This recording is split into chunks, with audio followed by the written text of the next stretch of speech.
Assalamualaikum warahmatullahi wabarakatuh.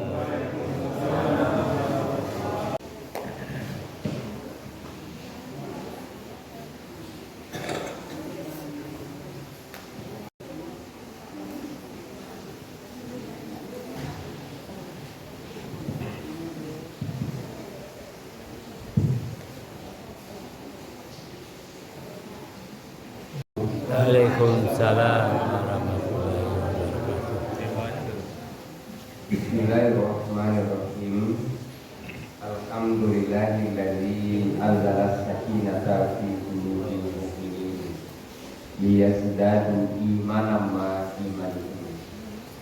Wassalatu wassalamu ala asrofil anbiya'i wal mursalin wa ala alihi wa sahbihi ajma'in. Bapak pengurus masjid yang saya hormati, bapak-bapak, ibu-ibu, kaum muslimin, selawat dan salam kepada Rasulullah Sallallahu Alaihi Wasallam. Bapak Ibu, ada orang dekat dan hubungannya dekat. Ada orang dekat tapi hubungannya jauh. Mungkin tidak? Mungkin tidak? Ada orang jauh, hubungannya memang jauh. Tapi ada orang jauh, hubungannya dekat. Oleh karenanya, boleh jadi orang berdampingan rumah, tapi hatinya antara timur dan barat. Boleh jadi orang di kantor berhadap-hadapan. Bapak Ibu, oleh karenanya, karena tidak semua kita dekat lalu hubungan kita dekat, tidak semua kita jauh lalu hubungan kita jauh, tapi ada nanti yang kita jauh tapi hubungan kita dekat, yang kita dekat hubungan kita lebih dekat. Persoalan ini akan kita bawakan, yaitunya untuk di akhirat nanti. Karena dikatakan untuk di akhirat, wattaqu yauma, dan takutlah kamu kepada suatu hari, la tajzi nafsun an nafsin syai'a, tidak dapat membela seseorang dari seseorang sedikit pun, walaupun dia sulit makan, tapi tidak bisa membela seseorang dari seseorang sedikit pun. Wala yuqbalu minha syafa'ah, dan tidak diterima daripadanya syafaat. Wala yuqbalu minha adl, dan tidak diambil darinya tebusan. Wala hum yunsurun, dan tidak pula mereka ditolong. Ada 4 tidaknya di situ. Tidak membela seseorang dari seseorang, tidak diterima syafaat, tidak diambil tebusan, dan tidak pula mereka ditolong. Takutlah kamu kepada hari itu. Kira-kira harinya bila itu? Kiamat. Di hari kiamat, di padang mahsyar nanti. Kalau dia di dunia itu kan tolong menolong, apalagi suami istri, anak orang tua itu tolong menolong. Tapi di akhirat nanti punya pahala yang banyak. Pahalanya dari sholat berjamaahnya, pahalanya dari baca Qur'annya, pahalanya dari berinfaknya, pahalanya dari ini dan itu segala macam. Sementara istrinya kurang pahalanya, imannya kurang pula. Lalu karena sayang suami kepada istrinya, nanti di akhirat bagi dua salah pahala anggo, antu anggo separuh, antu istri separuh. Ingin bagi dua, transfer separuh pahalanya itu, tapi sayang tidak diterima aplikasi. Bapak makanya itu, nyolek dia ingin membagi, tapi tidak diterima di aplikasi. Tidak ada passwordnya itu. Sebaliknya istri juga dia itu ingin ambil seladang separuh bagi dua sewa, tapi tidak diterima di aplikasi. Karena waktu itu la tajzi nafsun an nafsin syai'an, tidak bisa dapat menolong seseorang kepada seseorang sedikit. Jadi kalau itu memang sayang, Kalau kita memang cinta, kalau kita ingin menolong, bila kita ingin menolongnya? Di dunia. Kalau ingin menolongnya, kalau ingin membantunya di dunia, kalau waktunya untuk menolong. Kalau di akhirat nanti itulah nafsi-nafsi, tidak salah ya. Untuk itu sebenarnya Bapak Ibu, kalau ada awak banimo di rumah, baru orang seharusnya sembahyang itu. Baru orang kalimo juga harus pandai baca Quran itu. Kini surah bangunan pandai, nampak lagi pandai. Berdua baru pandai, supaya nanti tiga lagi pandai. Sembahyang ketiga baru berdua lalu, dan berdua lagi supaya sembahyang dia di dunia. Nanti di akhirat, Bapak Ibu, ternyata tidak ada pertolongan ini, pertolongan itu lagi. Bantuan gempa tidak ada lain, bansos tidak ada lain, BLT tidak ada lain, apa tidak ada lain. Nah, apa lain adik-adik itu kalau hari raya itu namanya itu THR ya, THR tidak ada lain, tidak ada. Nah, Al-Quran satu diberi wewenang oleh Allah untuk memberi syafaat.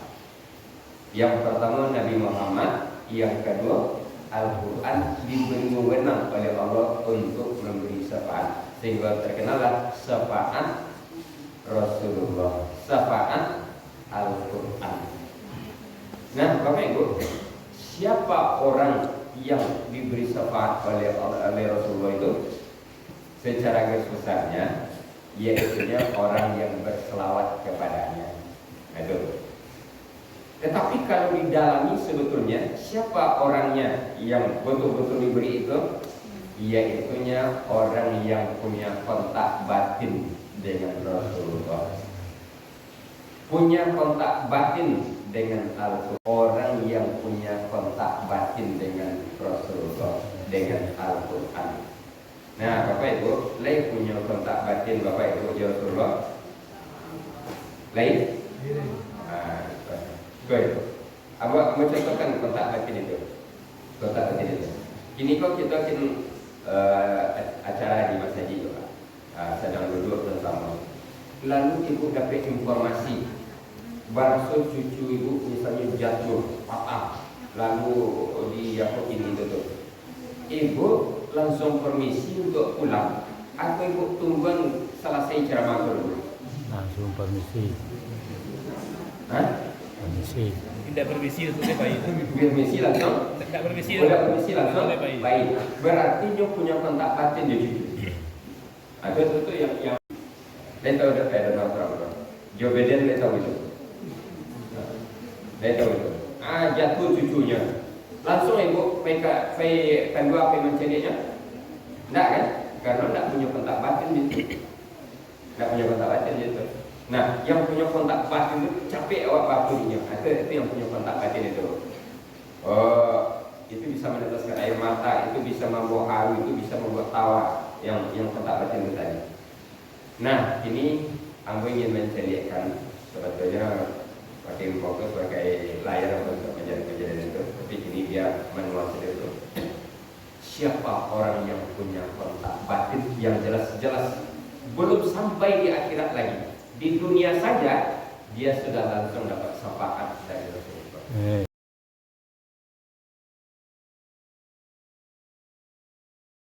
Nah, aku tampilkan dua.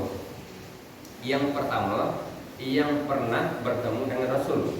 Yang kedua, yang tidak pernah bertemu dengan Rasul. Nah, nanti kita yang gambarannya itu kan, Bapak Ibu pernah bertemu dengan Rasul? Ya. Nah, kita ambil contoh yang tidak pernah bertemu dengan Rasul ini. Aku tampilkan dua. Yang pertama, yang bertemu dengan Rasul siapa? Iya, secara semuanya kayak para sahabat itu bertemu dengan Rasul. Tapi yang punya kontak batin itu ada beberapa orang yang dijelaskan oleh Rasulullah, sehingga langsung dapat syafaat dari Rasulullah. Tidak menunggu di akhirat nanti. Nah, banyak itu, tapi mencontohkan satu saja dari sekian banyak itu. Yang pertama, iaitunya lalu Rasulullah berbicara di hadapan jamaah.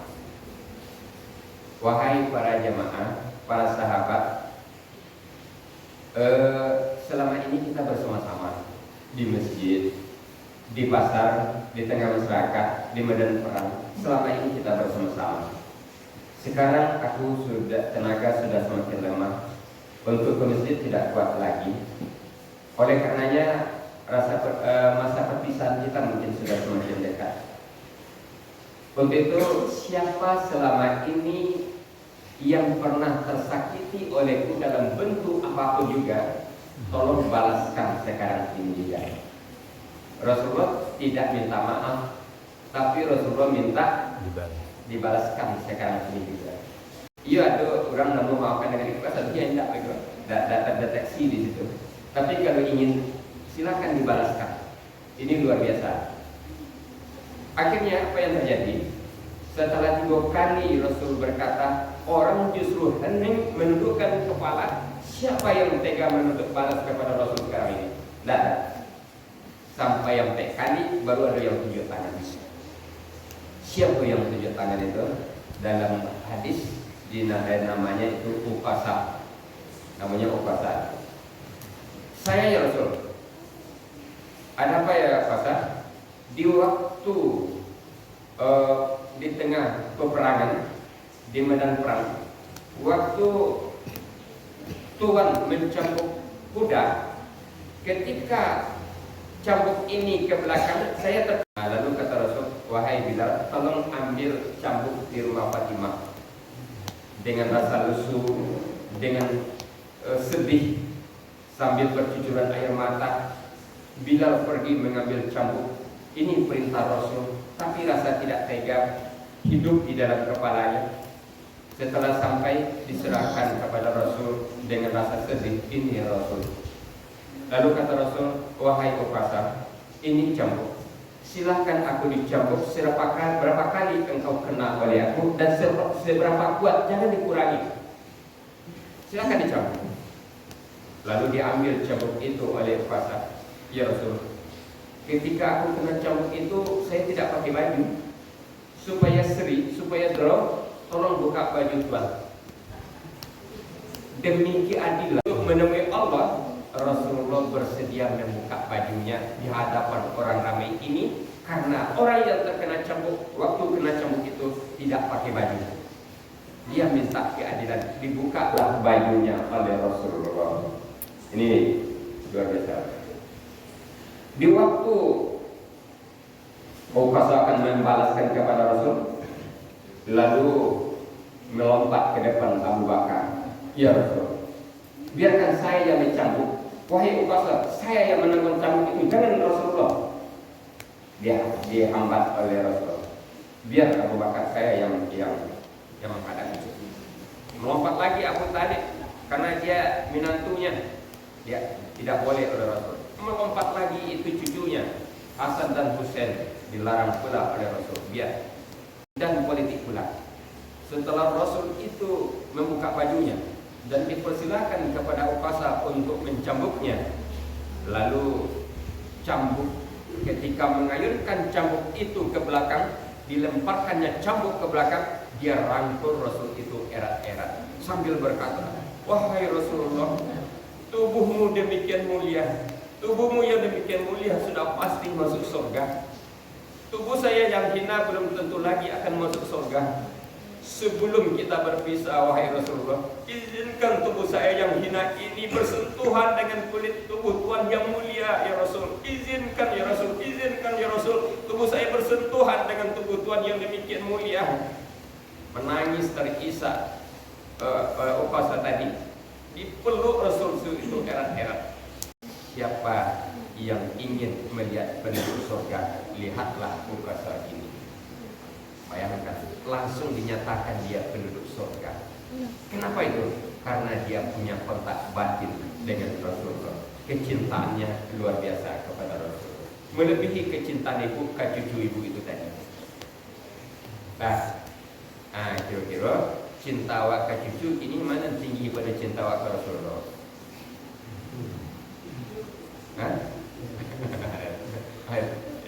Itu jadi apa? Kontak batin lah. Sebetulnya di situ sudah banyak yang punya kontak batin itu. Abu Bakar sudah punya kontak batin di situ itu. Dia mau menggantikan itu daripada Rasulullah yang kena. Ali sudah punya kontak batin itu. Hasan dan Husain juga sudah punya kontak batin dengan Rasulullah. Dan dalam peristiwa-peristiwa yang penduduk surga, dia dapat syafaat bukan menunggu di akhirat nanti, tapi justru di dunia dia sudah dapat syafaat. Nah, itu yang bertamu Rasulullah itu. Ini yang tidak bertamu Rasulullah. Itu yang kita ceritakan. Tidak bertamu. Nah, nanti saya minta namanya siapa yang dapat. Namanya anak-anak boleh, pak boleh, ibu boleh. Siapa yang tahu namanya? Namanya masih saya rahasiakan. Taruh saja namanya si A. Tapi menurut ceritanya nanti siapa yang tahu. Ada hadiah tadi untuk yang dapat. Catat ke dia. Yang dapat namanya Pak. Catat. Kalau kakaknya tadi yang tadi tidak dia nama itu. Dia taruh langsung. Lalu punya kepada orang tuanya yang luar biasa. Tapi kecintaannya kepada ibunya pun, kecintaannya kepada Rasulullah pun tidak terkira. Sampai orang ini disebut oleh Rasulullah, dia terkenal di langit, tapi tidak terkenal di bumi. Kemudian bayangkan itu dulu supaya tahu namanya juga. Dia terkenal di langit, tapi dia tidak terkenal di bumi. Kenapa? Apa kelebihannya? Di satu sisi bagaimana dia menjaga ibunya yang sudah tua renta, yang sudah lumpuh, tapi dia jaga sampai dia gendong untuk pergi naik haji. Yang pada akhirnya Rasul berkata kepada sahabat, di antaranya, kamu ketemu nanti dengan orang ini, minta doalah daripadanya. Minta doa daripadanya. Kalau kamu tahu bertemu dengan orang ini, minta doalah kepadanya. Sampai dipesan oleh Rasulullah seperti itu. Nah, saya ingin menceritakan satu sisi saja, yaitu bagaimana kecintaannya kepada Rasulullah. Sehari-hari kerjanya adalah mengambil upah gembala kambing, gembala binatang ternak, mengambil upah. Itu kerjanya sehari-hari. Dan upahnya itu, Bapak Ibu, jadi tarang ke kawan dulu, jadi tarang ke kawan dulu. Kamar kami sih madok. Kan salah sih dapat tarang ke kawan. Ikut.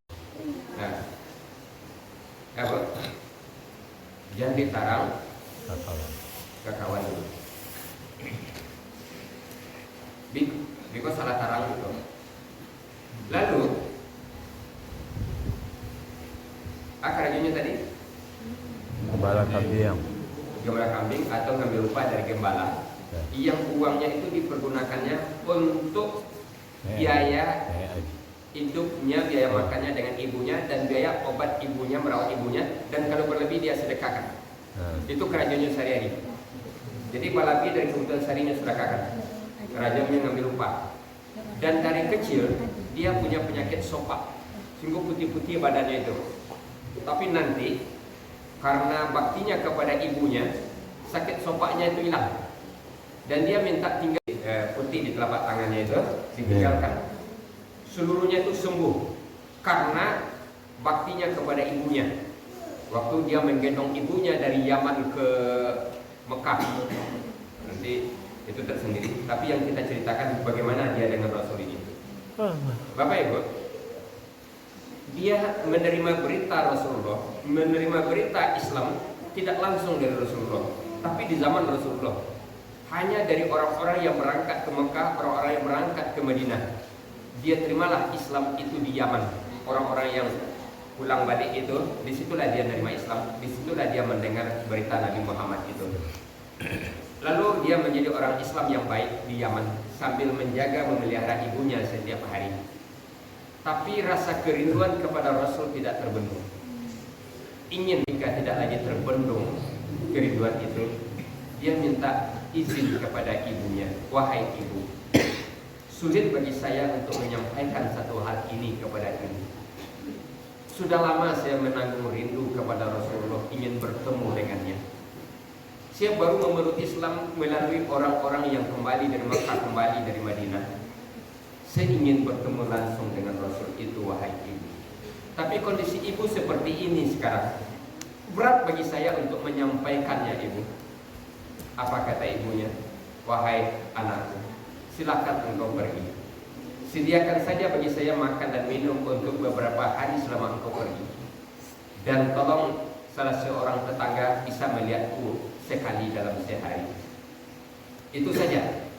Akhirnya berhari-hari, berbulan-bulan, bekal dia tinggal untuk ibunya dan bekal untuk di perjalanan. Itu Mekah Madinah itu jaraknya berapa? 450 km.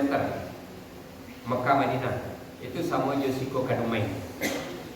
Nah, ke Yaman itu tambah lagi, dari Mekah ke Yaman itu ada sekitar 500 km. Jadi lebih dari 2000 km. Di saat belum ada travel, alun-alun Gojek, alun-alun Maxim, itu orang ini menempuh perjalanan demi bertemu dengan Rasulullah. Berhari-hari di perjalanan. Nah, dengan kemarin itu ada dia di Madinah dengan perjalanan yang sudah sangat jauh. Tentu lah panik batin itu, lah bangka, lah kaki itu dalam perjalanan. Bapak Ibu, kemudian dia cari di Madinah, di mana Rasulullah itu. Setelah tanya kian kemari, ditunjukkan oleh orang, itulah rumah Rasul, kecil, ala kadarnya saja. Lalu datang dia ke sana, diucapkan salam, Assalamualaikum. Keluarlah orang dari dalam rumah, Waalaikumsalam, seorang wanita. Rupanya seorang wanita itu adalah Siti Aisyah.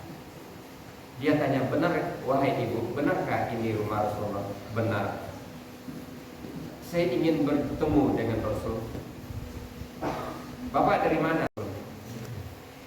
Saya, Pak. Rasulullah sedang keluar kota. Dia sedang menghadapi suatu peperangan. Kapan dia berangkat? Baru 5 hari yang lalu. Kapan dia pulang? Belum tentu dia kapan pulang. Namanya berperang, tidak bisa diprediksi kapan dia pulang. Sudah jauh-jauh dia sudah lama-lama dia menanggung rindu. Sudah jauh-jauh dia berangkat untuk menemui Rasul. Kalau kini kan bisa ditanya itu, ya Rasul, saya ingin bertemu kapan ada di Madinah, kan bisa seperti itu tuh. Tapi kan waktu itu komunikasikan nado-nado deh. Langsung saja Pak waktu itu dapat izin dari ibunya. Dia tunggu sehari dengan harapan Rasul pulang, tapi tidak juga pulang. 2 hari tidak juga pulang, 3 hari tidak juga pulang. Bagaimana kalau ibunya sudah habis bekal? Beradu di dalam pikirannya itu. Akhirnya setelah 3 hari, 4 hari dia di sana, dia tidak lagi bisa untuk menunggu di situ, khawatir bekal yang ditinggalkan untuk ibu sudah habis. Bapak Ibu, akhirnya dengan rasa sedih yang mendalam, kerinduan yang tak terobati, dia pamit kepada Siti Aisyah, istri Rasulullah. Walaupun saya sudah datang ke sini, ibu, walaupun saya menanggung rindu yang tidak tara, tapi saya khawatir ibu saya menunggu di Yaman. Tolong sampaikan saja salam saya kepada Rasul, ibu. Dengan Siti Aisyah dan menyampaikan salam, tolong sampaikan salamku kepada Rasul, wahai ibu. Selamat tinggal kota Madinah. Selamat tinggal wahai ibu Siti Aisyah. Dia berangkat kembali ke Madinah, ke Yaman. Entah berapa hari pula dia di perjalanan, sehingga dia kembali bertemu dengan ibunya. Dan memang bekal sudah hampir habis. Untung dia tidak terlambat kembali kepada Yaman, kembali ke Yaman untuk menemui ibunya. Ditanya oleh ibunya, bertemukah Rasulullah? Tidak. Kenapa tidak bertemu? Dia sedang pergi peperangan ke luar kota. Ditunggu tidak mungkin ditunggu karena tidak jelas kapan kembalinya. Wahai anak yang pada akhirnya Bapak Ibu, ketika orang ini meninggal, orang yang datang ke rumahnya tidak tanggung banyaknya. Ramai orang datang berkunjung ketika dia meninggal. Orang ini yang meninggal ini bukan ibunya sudah meninggal, apanya sudah meninggal. Ini kita ambil saja. Ketika dia meninggal, tidak tahu banyaknya orang berdatangan. Satu sama lain ditanya kepada penduduk ini, siapa orang ini? Dia tidak tahu. Siapa orang ini? Dia tidak tahu. Tapi di dalam hadis itu diceritakan oleh Rasulullah, diceritakan yang datang itu adalah penduduk langit. Nah, kalau penduduk langit siapa itu? Kalau penduduk langit siapa itu? Malaikat hadir ke acara pemakaman di kampung, sehingga penduduk kampung itu tidak kenal dengan orang-orang itu. Datang penduduk langit untuk menghadirinya. Belum lagi penduduk langit menyambut di langit, ruhnya yang berangkat ke langit dibawa oleh malaikat. Diadakan pula acara besar-besaran di akhirat, di langit. Dilepas oleh penduduk bumi dan penduduk langit di bumi, dan disambut lagi dengan meriahnya oleh penduduk langit. Di hari itu luar biasa. Bapak Ibu, orang inilah yang dikatakan oleh Rasul kepada sahabat, jika kamu bertemu dengannya nanti, minta doalah kepadanya. Memang di zaman Khalifah Umar bin Khattab jadi khalifah, Umar pergi naik haji, bertemulah dia dengan orang ini. Kok ini orang Mesir kok? Yang tadi cerita dia lama meninggal kan? Bukannya tahu dia kok? Iko cerita dan ibunya dalam keadaan lumpuh. Bagaimana proses dia bisa menggendong ibunya? Itu tersendiri pula kisahnya nanti. Apa yang dilakukannya? Dan tanda putih yang tinggal yang dia minta supaya ada tinggal bekas sedikit dari sakitnya itu, ada tanda putih di tangannya. Rasulullah tidak pernah bertemu dengan dia, tapi Rasulullah tahu karena Rasulullah itu kan diberikan oleh Allah suatu kelebihan, diberikan mukjizat. Apa tandanya ya Rasul? Tandanya ada tanda putih di telapak tangannya. Itulah sisa penyakit yang waktu kecilnya dia lahir itu sakitnya ke seluruh badannya. Sekarang karena baktinya kepada ibunya, penyakitnya itu hilang. Dia minta tinggalkan sedikit. Itulah tanda putih itu. Dan itulah pengenal di dunia saja penyakitnya itu dihilangkan oleh Allah. Padahal penyakit sahabat sulit untuk dihilangkan itu. Tapi dia yang minta supaya tinggal sedikit. Yang kedua, bagaimana di waktu dia meninggal, bukan hanya penduduk bumi yang hadir, tapi penduduk langit berbondong-bondong datang ke bumi ini. Kenapa? Karena dia punya kontak batin dengan Rasulullah. Yang saya sampaikan, jika orang itu punya kontak batin dengan Rasulullah, punya kontak batin dengan Al-Quran, belum di akhirat lagi, di dunia saja sudah diberikan syafaat itu. Padahal di akhirat nanti tidak akan ada syafaat ini, pertolongan ini, kecuali dari Rasulullah dan Al-Quran. Kalau tidak kita gapai kontak batin ini akan sangat rugi kita. Nah, bagaimana caranya? Itu kita bicarakan pada kesempatan yang lain. Tidak menunggu di akhirat, di dunia ini sudah dia dapati. Itu dua contoh. Yang pernah bertemu dengan Rasul satu, dan yang tidak bertemu dengan Rasul satu. Lebih dari itu adalah ada orang yang dirindukan oleh Rasul melebihi kerinduan sebelum yang dua yang saya contoh, melebihi kerinduannya, dan Rasul tidak pernah bertemu dengan orang itu, dan orangnya bisa hidup 500 tahun sesudah Nabi, 1000 tahun sesudah Nabi, 1500 tahun sesudah Nabi, dan orangnya bisa berada di mana saja, bisa berada di Indonesia, bisa berada di Padang, bisa berada di sini, bisa berada di mana. Rasul menanggung rindu itu, dan kerinduannya itu terbawa mati oleh Rasul.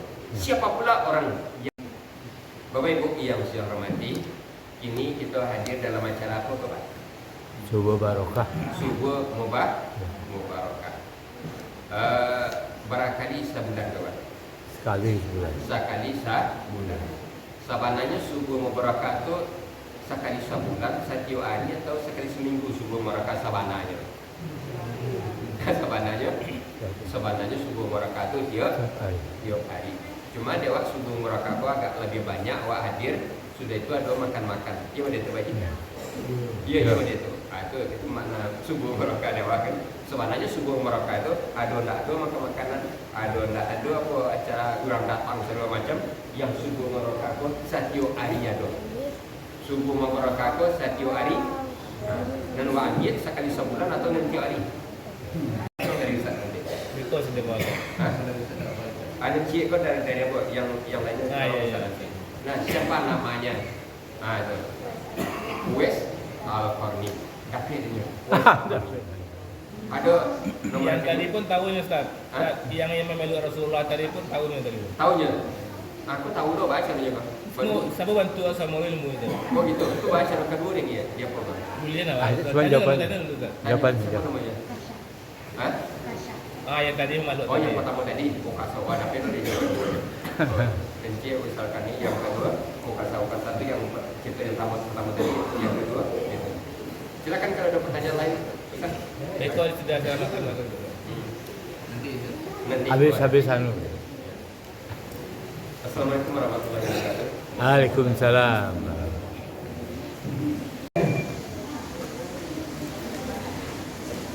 Oke, perhatikan ya pertanyaannya ya.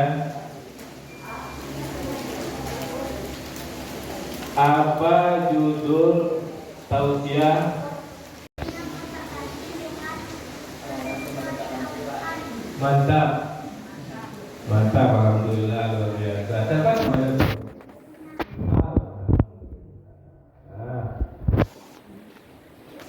Kemudian siapa nama ustadznya? Siapa yang dari ustadznya itu ya? Siapa ustadznya? Tahu. Siapa nama ustadznya? Apa cewek tahu? Ambil berapa? MA atau AM? Betul. MA. Iya. Alhamdulillah betul ya. Jadi Regina ini dua nih dia sempurna. Tadi menjawab dua kan betul. Nah, tetap lagi. Maaf.